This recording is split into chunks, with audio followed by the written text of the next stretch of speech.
លីសាប្លាយជំរាបដល់លោកឪពុកនិងអ្នកម្ដាយដែលត្រូវការសម្ភារៈអ្នកជំងឺ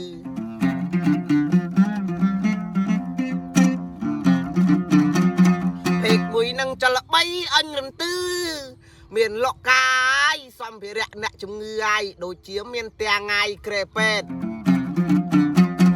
មានទាំងថ្ងៃកន្ធរទេសរុញ៉ៃនានីជួយដល់ចាស់ជរាអស់លោកទាំងប្រុសស្រីអើយ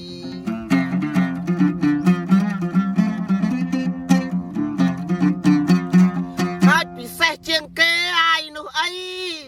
មានទាំងកៅអីមានទាំងក្រែគេងមានទាំងថ្ងៃឈើជ្រត់ជំនួយដល់ចាស់ចាស់លោកតាលោកយាយទៅវត្តមិនបានអ្វីបានឈើជ្រត់មួយកាន់ថ្មីកាន់នឹងដៃឲ្យស្រួលទៅវត្ត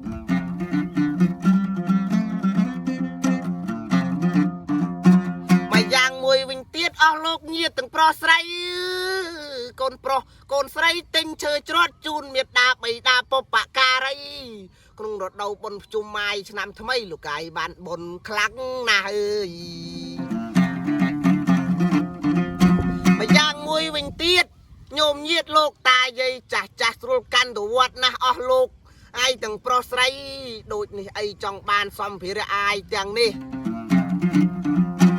អាយទំនាក់ទំនងទៅភេកលីសាប្លាយទិញជូនឪពុកម្ដាយឬមនុស្សជាទីស្រឡាញ់អស់លោកកាយទាំងប្រុសស្រីពិសេសជាងគេហើយនោះអីមានការធានារ៉ាប់រងសេវាកម្មទំនងល្អប្រពៃសេវាកម្មម៉ៃថ្មី25ខេត្តក្រុងអើយដូចខ្ញុំថាអញ្ចឹងពេកនឹងល្បីណាស់សេវាកម្មក៏តាន់រហ័ស25ខេត្តក្រុងត្រឹមតែ2ថ្ងៃដល់ផ្ទះហើយលោកតាយាយ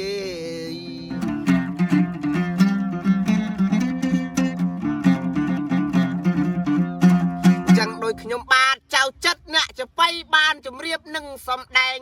បើចង់បានសម្ភារៈទាំងនេះអញកុំភ្លេចតាក់តងទៅពេកលីសាប់ផ្លាយទិញសម្ភារៈថែទាំមនុស្សចាស់ថែទាំអ្នកជំងឺពីពេកលីសាប្លាយមានការធានាគ្រឿងបន្លាស់សេវាកម្មជួសជុលដឹកជញ្ជូន25ខេត្តក្រុង